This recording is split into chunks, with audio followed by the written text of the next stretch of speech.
नमस्कार. लोकशाही न्यूज मध्ये मी विशाल पाटील आपल्या सगळ्यांचं स्वागत करतो. बस झालं लॉकडाऊन या चर्चेमध्ये तुम्हा सगळ्यांचं स्वागत. लॉकडाऊनला तब्बल 4 महिने झालेले आहेत. आता लक्ष लागलेलं आहे ते अनलॉक 3.0 कडे. बरं, लॉकडाऊनच्या कालावधीमध्ये अनेकांनी रोजगार गमावला, अनेकांचे व्यवसाय ठप्प झाले, अनेकांच्या पगारामध्ये देखील कपात करण्यात आली. बरं, अशा परिस्थितीतही कोरोनावरती विजय मिळवण्यासाठी घालून दिलेल्या नियमांचं नागरिकांनी पालन केलं. पण 4 महिन्यांच्या कालावधीनंतर आता नागरिकांचा संयम तुटू लागलाय. सरकार असू दे किंवा स्थानिक प्रशासनाकडून असू दे, लॉकडाऊनची घोषणा वारंवार केली जाते आणि त्यामुळे अनलॉक नंतर रोजगाराची घडी बसते न बसते तेवढ्यात त्यालाही ब्रेक लागतो. बरं, यापूर्वी भारिपचे प्रकाश आंबेडकरांनी अनलॉक केल्यास तो तोडणार आहे अशी थेट घोषणा करून टाकली आहे. तर पुण्यामधील व्यापाऱ्यांनी देखील आता पुन्हा लॉकडाऊनला विरोध दर्शवलाय. त्यामुळे नागरिक आता बस झालं लॉकडाऊन अशी भावना व्यक्त करतायत.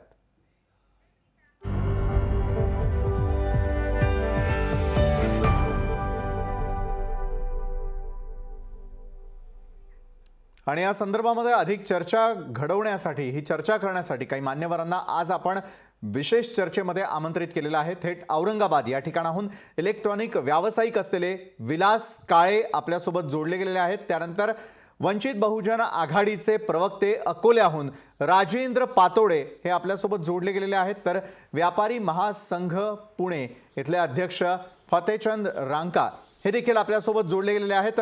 राजेंद्र पातोडेजी, मी आपल्यापासून सुरुवात करतो. खरं तर वंचित बहुजन आघाडी करून बोललं गेलेलं आहे किंवा थेट इशारा सरकारला देण्यात आलेला आहे आणि तो म्हणजे येत्या काळामध्ये आता लॉकडाऊन नकोय. राजेंद्र पातोडेजी, काय नेमकी भूमिका आहे? कशामुळे लॉकडाऊन नकोय? कारण एका बाजूला कोरोनावरती अद्यापपर्यंत पूर्णपणे नियंत्रण मिळवलेलं नसताना दुसरीकडे लॉकडाऊनची आवश्यकता आहे असे सूर सरकारकडून उमटत असताना राजेंद्र पातोडेजी, या लॉकडाऊनला विरोध का? मुळात प्रश्न असा आहे की लॉकडाऊनमुळे कोरोना आटोक्यात येऊ शकतो का, ह्याचं उत्तर सरकारकडे नाही. गेली 4 महिने लोक घरात आहेत, रोजगार गेलेले आहेत, शिक्षणाच्या नावावरती जो काही सावळा गोंधळ सुरू आहे तो आहेच आहे. आणि त्यामध्ये सुद्धा 70% वंचित गरीब समूह जो आहे त्याच्या उदरनिर्वाहाच्या संदर्भात किंवा त्याला जगण्यासाठी सरकार काही उपाययोजना करते का, तर त्यावर काहीही बोललं जात नाही. जागतिक आरोग्य संघटनेने सुद्धा आता हे मान्य केलंय की लॉकडाऊन हा काही कोरोनावरचा उपाय नाही. आणि वेगवेगळे देश जे आहेत त्यांनी सुद्धा आता असं मान्य केलेलं आहे की कोरोना जर आटोक्यात आणायचा असेल तर ते फिजिकल डिस्टन्सिंग असेल, वारंवार हात धुणे असतील किंवा इतर ज्या उपाययोजना आहेत त्यावरती फोकस केला पाहिजे. परंतु हे सोडून सरकार आणि वेगवेगळी जिल्हा प्रशासनं सातत्याने लॉकडाऊन करून जनतेला वेठीस धरत आहे. आणि त्यामुळे आता जगण्या मरण्याचा प्रश्न झालेला असल्यामुळे वंचित बहुजन आघाडीच्या वतीने ॲडव्होकेट बाळासाहेब आंबेडकरांनी आता जाहीर केलंय की 31 तारखेनंतर जर केंद्र सरकारने पुन्हा लॉकडाऊन घोषित केला तर आता तो तोडण्यासाठी आम्ही कार्यकर्त्यांसह रस्त्यावर येऊ आणि सरकारला बाध्य करू की त्यांनी लॉकडाऊन करू नये.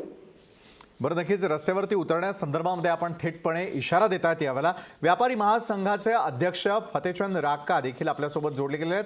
फतेचंदजी, मला तुम्हाला प्रश्न विचारायचा आहे. पुण्यामधले सर्व व्यापारी हे आता लॉकडाऊनला वैतागलेले आहेत. पुढच्या काळामध्ये लॉकडाऊन जरी घोषित झाला तर या लॉकडाऊनचं पालन मात्र आम्ही करणार नाही असं थेटपणे सांगताय.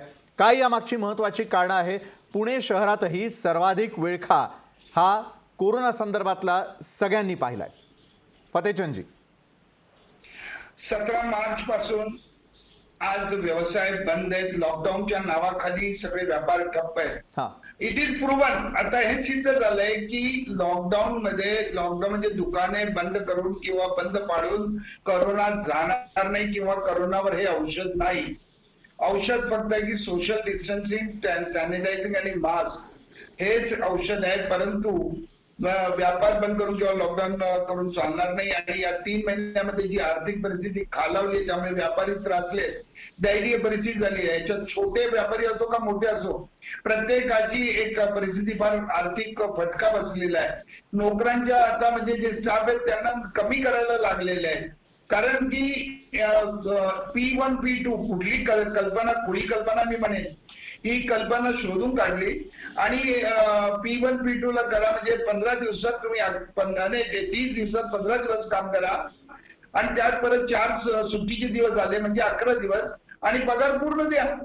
हे कुठलं आहे? आणि म्हणजे एकदा ऑलरेडी इनपुट नाही, म्हणजे आज आपल्याला छोट्या व्यापाऱ्यांनी घेतलेलं कर्ज त्याच्यावर तो व्याज माफ नाही, इलेक्ट्रिक बिल भरमसाठ येत आहे, घर भाडं आहे, दुकान भाडं आहे, नोकरांचे पगार चालू आहे आणि स्वतःच्या घराचाही खर्च चालू आहे आणि सरकारने कुठलं अनुदान दिलेलं नाही किंवा कुठला प्रपोजल कुठलंही दिलेलं नाहीये. ऑन द कॉन्ट्री ते छोटे छोटे कारखानदारांना दिलेलं आहे. मग व्यापारी यांना कुठले अनुदान का देत नाही? कारण व्यापारी सुद्धा मोठ्या प्रमाणात महसूल देतोय ना, इन्कम टॅक्स भरतोय. अशी जी वागणूक छोटे कारखानदार आणि व्यापारी, छोटे व्यापारींना सुद्धा वागणूक नीट दिली नाही. आणि आज मला सांगा की जे लॉकडाऊन मध्ये कोरोना कमी झाला नाही, वाढत गेला. ऑन द कॉन्ट्री आज जे स्लम एरियाच्या नावाने आधी बोंबाबोंब उठवली होती, तो स्लम एरियामध्ये राहणारा जो कामगार वर्ग आहे त्यांच्यामध्ये अवेअरनेस आला आणि त्यांनी आज कोरोना कंट्रोल मध्ये त्या एरियामध्ये आलाय. आज जे खरं म्हणजे सुशिक्षित म्हणजे जी एरिया आहे, म्हणजे जो रेसिडेन्शियल एरिया आहे, तिथे मोठ्या प्रमाणात वाढतोय. आणि याच्यात म्हणजे खरं म्हणजे प्रशासनाकडनं ज्यांनी बेशिस्तपणे आज म्हणजे बेपर्वाईने वागलेत किंवा नियमांचं उल्लंघन केलंय अशावर कुठली कारवाई केली नाही. आम्ही पुणे व्यापारी महासंघाने लेखी तक्रारी दिल्या आहेत, तरी परंतु कुठली त्यांच्यावर कारवाई केली नाही. आणि त्यामुळे हा पुणे शहरातला कोरोना वाढलाय. पण कोरोना वाढलाय बरोबर आहे, परंतु त्याला काही आज औषध नाही का काही नाही आहे. आज मला एक सांगा, कारखाने चालू, बँका चालू, हॅलो बोला बोला, मला आवाज येतो आपला. कारखाने चालू, बँका चालू, नंतर सरकारी कार्यालय चालू, नंतर खाद्यपदार्थ विक्री दुकाने चालू, हॉटेलची घरपोच योजना चालू, चहाच्या टपरी चालू, अत्यावश्यक सेवेच्या तिथे गर्दी लोटते, भाजी मंडीच्या तिथे गर्दी लोटली जाते, मिठाई व फरसाणची दुकाने चालू आहे. आणि यांना मला एक सांगा की आज ऑफिस वर्ग जे आहे किंवा जे काही आज चहा प्यायला एकत्र जमतात, तिथे सिगरेट ओढतात, रस्त्यावर झुंबतात, ही सुशिक्षित, यातनं काही त्यांच्यावर कारवाई नाही. मग ही सगळी यंत्रणा चालू असताना फक्त व्यापारी लोकांची दुकानं बंद का? ऑन द कॉन्ट्री व्यापारी हा स्वतःच्या जीवाला, स्टाफच्या जीवाला, गिरायकांच्या जीवाला चांगल्या रीतीने जपतोय आणि सगळ्या प्रकारची त्यांनी व्यवस्था केली आहे. मग आज मला सांगा की बँका, सरकारी ऑफिसेस याच्यामध्ये काय व्यवस्था केलेली हो? तुम्ही व्यापाऱ्यावर दडपण टाकता की हे करा ते करा. आज 30,000 व्यापारी जे पुण्याचे आहेत त्यांच्यावर 10 लाख कुटुंबने 10 लाख आज जनता अवलंबून आहे. आज आमच्याकडे जे कामगार आहेत हे तृतीय श्रेणी, चतुर्थ श्रेणी सगळ्या क्लास मधले. मग आज जर त्यांची आज उपासात पगार कमी करावे लागले कारण इनपुट नाही, मग आज त्यांच्या पोटाची खळगी भरणार कोण हो? मग शेवटी त्रासणार व्यापाऱ्यांची सुद्धा हाल तेच आहे. आणि त्यामध्ये आता जर लॉकडाऊन वाढवायला लागले, आम्हाला प्रत्येक सांगतात की यापुढे वाढवणार नाही. गेल्या वेळेस आम्हाला आश्वासन दिलं होतं 10 दिवसाचं हा लॉकडाऊन केलं तेव्हा की यापुढे तुम्हाला लॉकडाऊनचं एल सुद्धा दिसणार नाही, प्रशासनाच्या अधिकाऱ्यांनी सांगितलंय. आणि त्यानंतर परत लॉकडाऊन आणि आम्हाला सांगतात की यावेळेला लॉकडाऊन सहन करा, आम्हाला मदत करा, ही साखळी तोडायची. 10 दिवसात साखळी तुटली नाही. ऑन द कॉन्ट्री जे 900, 800, 600 होते ते 1500, 1800 रुग्ण सापडायला लागले. म्हणजे तुम्ही साखळी तुटली नाही. आणि त्यामुळे आता जर लॉकडाऊन केला तर व्यापाऱ्यांनी ऐकणार नाही. मध्येच आयर्न अँड स्टील 135 दिवस दुकानं बंद होती, मार्बलची 135 दिवस. तिथल्या यंग तरुण वर्गाने, तरुण जे सभासद आहेत त्यांनी व्हिडिओ तयार केला आणि गव्हर्नमेंटकडे पाठवला की आम्हाला आत्महत्याला परवानगी द्या. का गव्हर्नमेंट त्यांची आत्महत्येची वाट पाहणार, किती दिवस आम्ही हे करायचं? आणि आता गव्हर्नमेंटला माहिती आहे, त्यांनी ती कबुली करतात तुमचं नुकसान होत आहे. अरे गव्हर्नमेंट सरकारी अधिकाऱ्यांना त्यांना पगार मिळतोय, आम्हाला कोण देणार आहे? आम्हाला कुठले अनुदान नाहीये. बरं, नक्कीच फतेहचंद, ज्या प्रकारे तुम्ही म्हणतायत की अनेक मेटाकुटीला आलेले जे तरुण व्यापारी आहेत, अनेक व्हिडिओ जारी केला आणि आत्महत्या करण्यास परवानगी द्या अशी थेट मागणी जी आहे ही व्यावसायिकांना करावी लागते. इलेक्ट्रॉनिक व्यावसायिक आहेत औरंगाबाद या ठिकाणाहून विलास काळे देखील आपल्या या चर्चेमध्ये आहेत. विलास काळेजी, किती दिवस घरामध्ये बसावं हा प्रश्न जसा व्यापाऱ्यांना सतावतोय तशाच प्रकारे इसेन्शियल सर्व्हिसेसमध्ये काम करणाऱ्या प्रत्येक व्यक्तीला, कारण बाहेरची दळणवळणाची सर्व साधनं जी आहेत ती पूर्णपणे बंद आहेत.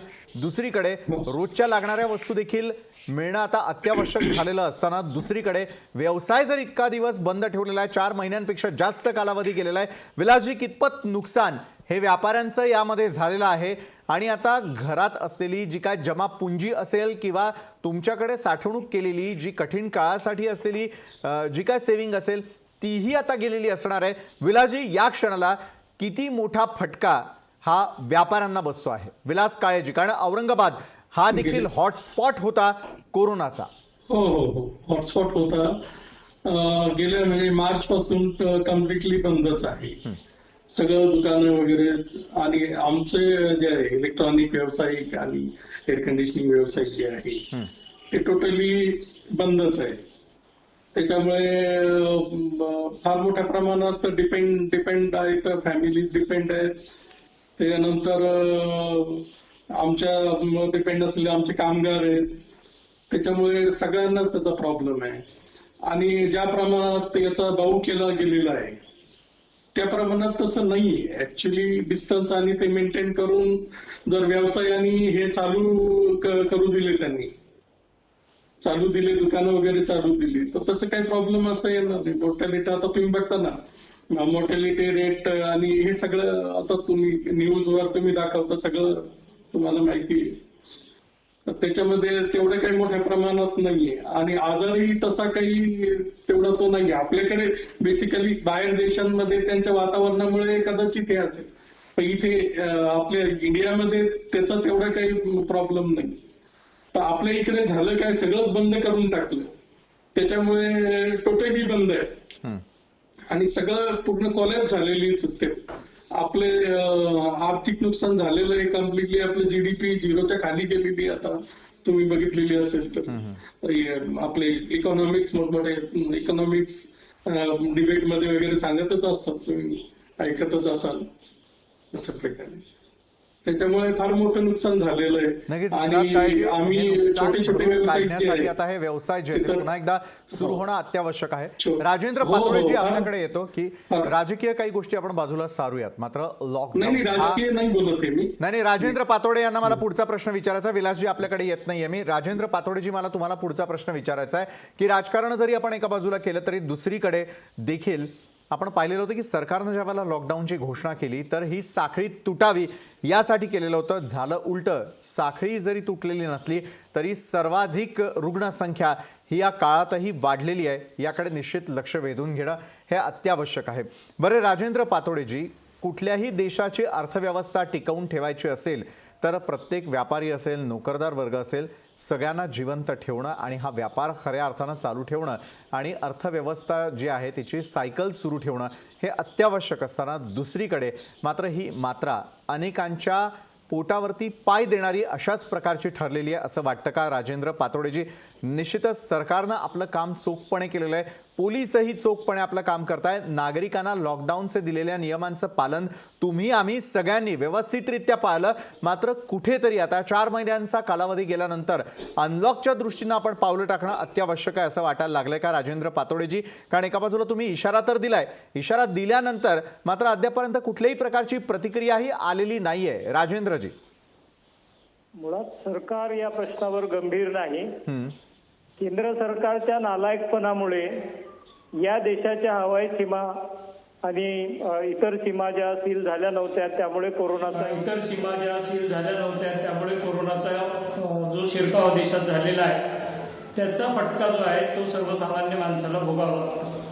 एकीकडे आम्ही सांगायचं की हा देश कृषीप्रधान आहे, आमची अर्थव्यवस्था कृषीवर आधारित आहे आणि 60-70% घटक जर कृषी व्यवस्थेवर जगत असेल तर त्यांच्या जगण्यासाठी किंवा उपासमारीने लोक मरणार नाहीत याची उपाययोजना करण्याच्या संदर्भात सरकार काहीही बोलत नाही. ह्याचं उत्तर आज जरी राजकीय दिसत नसलं तरी ते निश्चितपणे राजकीय आहे. आणि या देशातला कोरोना अटकाव घालण्यास इथलं राज्य सरकार असेल, केंद्र सरकार असेल, हे पूर्णपणे अपयशी ठरलेलं आहे.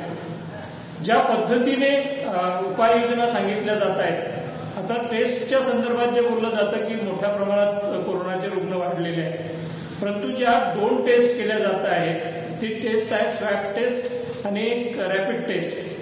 रॅपिड टेस्टमध्ये जो रुग्ण यांच्याकडे पॉझिटिव्ह येतो तो 3 तासानंतर स्वॅब टेस्टमध्ये निगेटिव्ह येतो. अनेक घटना झालेल्या आहेत आणि त्यामुळे पहिल्यांदा तर ज्या काही टेस्ट केल्या जातात त्या टेस्टवरच संशय निर्माण झालेला आहे. ज्या पद्धतीने सरकार हे सगळं करायला घेतंय त्यातनं आता लोक उपासमारीने मरतील. अनेक लोकांना रस्त्याने जाताना आपले गाव गाठत असताना जीव गमवावे लागले आणि त्यावर सुद्धा सरकार गंभीर नव्हतं आणि यावरनं लक्ष दुसरीकडे वेधण्यासाठी आता धार्मिक मुद्दा पुढे आला. त्याआधी चीनच्या संदर्भातला मुद्दा पुढे आला. काहीही करून हे या देशाची अर्थव्यवस्था ढासळलेली आहे. रोजगाराअभावी लोक आत्महत्या करतायत. शिक्षण इथं घेण्याची व्यवस्था कुठेही अस्तित्वात राहिलेली नाही आणि मोठ्या प्रमाणात जे बेरोजगार होत आहेत, शेतकरी आहेत आणि पालावर राहणारा समूह, वीटभट्ट्यावर काम करणारी माणसं, ऊसतोड करणारे कामगार किंवा ज्यांचा रोजगार हिरावून घेण्याचं आता सरकारने ठरवलं ती एसटी महामंडळातल्या अनेक कर्मचाऱ्यांना आता सक्तीने सेवानिवृत्ती दिली जाते. तिथली अनेक पदं जी आहेत ती आता जाणीवपूर्वक जी कंत्राटी पद्धतीवर होती ती आता बंद करण्याचं ठरवलं. स्वच्छता अभियानामध्ये काम करणारे जे 3000 कर्मचारी होते त्यांच्या संदर्भात कालच आदेश सरकारने काढलाय. मग तुम्ही लॉकडाऊन करून करताय आहे की जर सरकार या संदर्भात गंभीर असेल आणि सरकार उपाययोजना करत असेल तर मग या देशातली आणि राज्यातली कंत्राटं बंद झालीत का? तर अजिबात नाही. टेंडर निघतायत आणि जे कोणी ठेकेदार हे टेंडर घेत आहेत त्यांना सरकार पैसे अदा करतं. म्हणजे सरकारकडे सर्वसामान्य माणसासाठी पैसा नाही, उपाययोजनांसाठी पैसा नाही, परंतु ठेकेदारांना पैसे देण्यासाठी मोठ्या प्रमाणात कंत्राटं काढली जातात आणि त्यांची देयकं सुद्धा अदा केली जातात. त्यामुळे ह्याचं उत्तर जे आहे ते निश्चितपणे राजकीय आहे. यात पोलीस आणि आरोग्य यंत्रणा, महसूल यंत्रणा ही मोठ्या प्रमाणात कामाला लागलेली आहे. परंतु सरकारं जी आहेत ती सरकारं या राजकीय परिस्थितीचा फायदा आपली वोट बँक मजबूत करण्यासाठी करतायत. एवढंच सरकारचं धोरण आहे. आणि म्हणून बाळासाहेब आंबेडकरांनी सर्वसामान्य माणसाची जी भावना आहे ती भावना की आता आम्हाला लॉकडाऊन नको, आम्ही रोजगाराच्या संदर्भात तुम्ही बोलणार असाल तर ते आम्ही मान्य करू, उपाययोजनांच्या संदर्भात बोलणार असाल त्या संदर्भात जर काही होत असेल की अर्थव्यवस्था कशी उभी होईल, ज्यांचे रोजगार हिरावले त्यांना रोजगार कसा दिला जाईल, वाढीव वीज बिल जे पाठवलंय ते वीज बिल कसं भरायचं याचं उत्तर सरकार देणार असेल तर लोक आता हा लॉकडाऊन मान्य करतील. अन्यथा बाळासाहेबांनी व्यक्त केलेली भावना ही जनभावना आहे आणि म्हणून वंचित बहुजन आघाडी 31 तारखेनंतर जर का सरकारने लॉकडाऊन घोषित केला तर त्याच्या विरोधात संपूर्ण राज्यभर आम्ही रस्त्यावर होतो. बरं, रस्त्यावरती उतरण्याचा इशारा एका बाजूला जे आहे वंचित बहुजन आघाडीनं दिलेला आहे. फतेचंद रांकाजी, मी आपल्याकडे येतो. फतेचंदजी, हा लॉकडाऊन नेमका कुणासाठी होता? काय वाटतं आपल्याला एकंदरीत? ज्या प्रकारे राजेंद्र पातोडेजी यांनी सांगितलं की राजकीय फायदा उचलण्यासाठी कुठेतरी या लॉकडाऊनचा जो आहे तो वापर केला गेला असं म्हटलं जात आहे. दुसरीकडे सर्व व्यवहार सुरळीत आहेत. जर आपण विचार केला की लॉकडाऊन संपवायचा असेल तर लॉकडाऊनच्या कालावधीमध्ये तरी कुठेही ट्रान्सपोर्टेशन हे पूर्णपणे बंद असल्याचं आपण पाहतोय. रेल्वे गाड्या असतील, बसेस असतील, अनेक सीमाया अजूनही सील करण्यात आलेल्या आहे.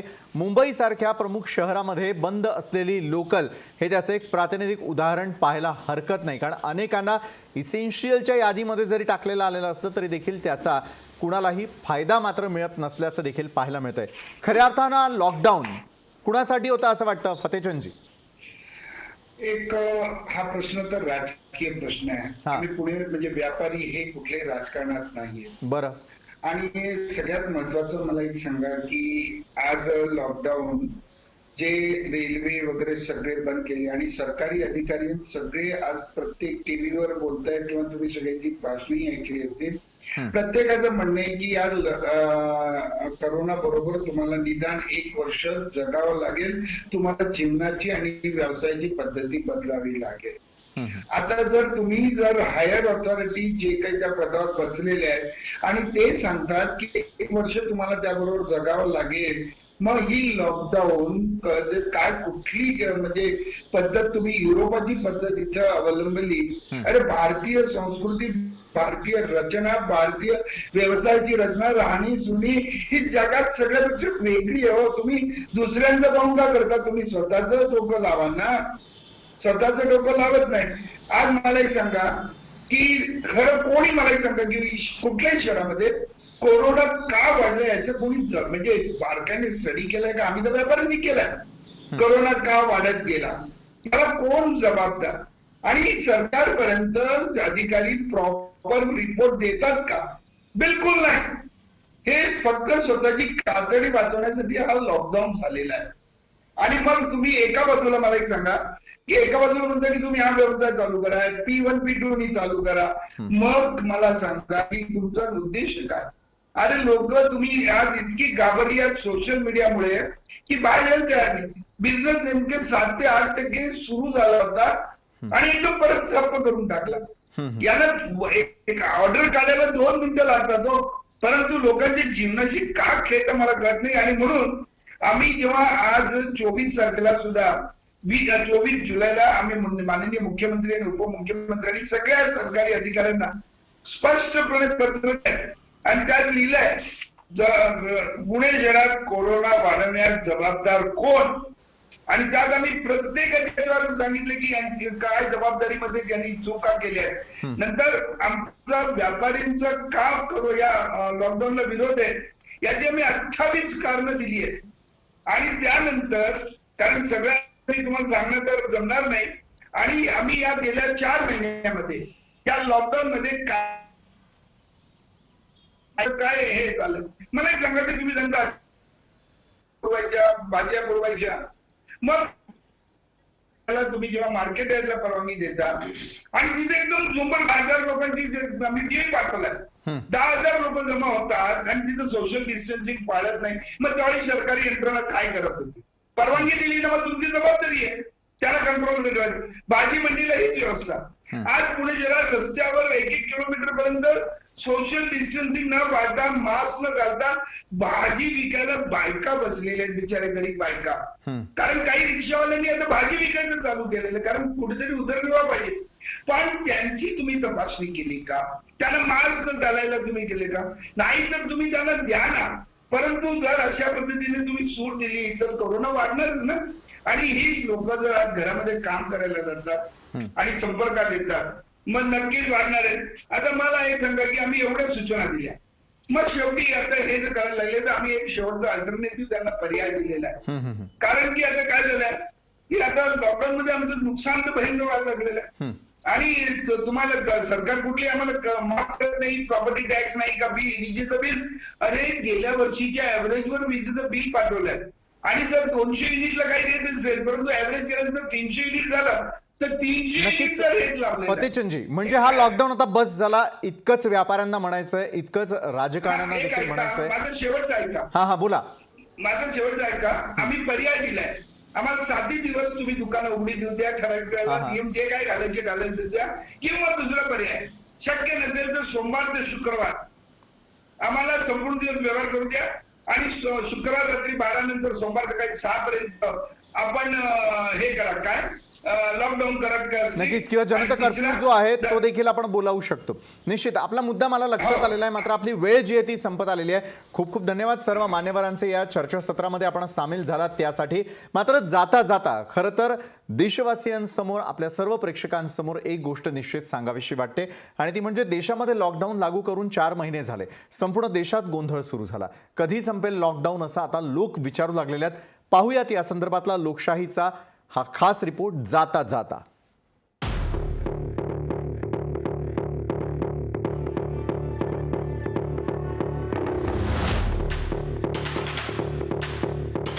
चार महिन्यांपासून देशात लॉकडाऊन. लॉकडाऊनमुळे लाखो बेरोजगार, ना खिशात पैसे ना घरात अन्न. कधीही होऊ शकतो संतापाचा उद्रेक. आता पुरे झाला लॉकडाऊन. लॉकडाऊनमुळे सर्वांचीच अवस्था बिकट झाली आहे. धरलं तर चावतंय आणि सोडलं तर पळतंय अशी अवस्था प्रत्येक भारतीयाची झाली आहे. तरीही कोरोनाच्या भीतीमुळे किती दिवस घरात बसणार? कारण उत्पादन बंद आहे, कंपन्या पगार देत नाहीत किंवा थेट कामावरून काढतात. खिशात पैसे नाहीत, मग जगायचं कसं? हा सर्वसामान्यांचा सवाल आहे. गंभीर बाब म्हणजे कोरोनाच्या या 4 महिन्यांच्या काळात नोकरदारांना मोठा आर्थिक झटका बसलाय. तब्बल 80 लाख नोकरदारांनी पीएफ मधून पैसे काढलेत. 4 महिन्यात त्यांनी 30,000 कोटी पीएफ खात्यातून काढलेत. ही अवघड परिस्थिती आहे नोकरदारांची. ज्यांचं हातावर पोट आहे त्यांची अवस्था तर फारच बिकट झाली आहे. त्यांच्यावर उपासमारीची वेळ आली आहे. कोरोनामुळे मृत्यू होण्याऐवजी उपासमारीचेच बळी जातील अशी भीती आता व्यक्त होतीये. त्यामुळेच आता लॉकडाऊन उठवला नाही तर उद्रेक होऊ शकतो. प्रकाश आंबेडकर यांनी दिलेला इशारा याचंच प्रातिनिधिक उदाहरण आहे. आता सरकारनं लॉकडाऊन वाढवला तर आमचे कार्यकर्ते रस्त्यावर उतरून नियम तोडण्याचं आवाहन करतील असा इशारा आंबेडकरांनी दिलाय. कंटाळा घालवण्यासाठी म्हणून लॉकडाऊन केलेलं उघडायचं असं नाहीये. लोकांच्या पोटापाण्याचा प्रश्न आहे. त्याच्यासाठी एकदम जर का घिसाडग्याने उघडलं आणि साथ प्रचंड वाढली आणि जीवच गेला तर पोटपाण्याचं काय करणार? माझी नाही तयारी. मी म्हणजे ट्रम्प नाहीये. मी माझ्या डोळ्यासमोर माझी माणसं अशी तळमळताना हे करताना बघू शकत नाही. लॉकडाऊनमुळे उद्योग व्यापार जवळपास ठप्प झालाय. जे उद्योग व्यवसाय काही अंशी सुरू केले तिथे कामगारांचा जायचं कसं हा दुसरा गहन प्रश्न आहे. सार्वजनिक वाहतूक बंद आहे. मुंबईत तर लोकल सेवाही बंद आहे. एवढंच काय तर सर्वच अत्यावश्यक सेवेतील कर्मचाऱ्यांनाही रेल्वेतून प्रवास करण्याची अजून मुभा नाही. त्यामुळे कामावर जायचं तरी कसं हा प्रश्नच आहे. मात्र सरकार अजून यावर निर्णय घेत नाही. मग लॉकडाऊन करायचं असेल तर आमचा पोटा पाण्याचा प्रश्न संपवा. आणि तुम्ही जर आमच्या पोटा पाण्याचा प्रश्न मिटवू शकत नसलाल तर आम्ही आमच्या पोटा पाण्याचा प्रश्न सोडवण्यात सक्षम आहोत. एवढंच आहे की लॉकडाऊन आम्हाला मोडावं. एकूणच आता लोक लॉकडाऊनला कंटाळली आहेत. कारण प्रश्न जगण्याचा आहे. घरात बसलो तर खायचं काय हा प्रश्न आहे. त्यामुळेच आता पुरे झाला लॉकडाऊन असं म्हणण्याची वेळ आली आहे. ब्युरो रिपोर्ट, लोकशाही न्यूज.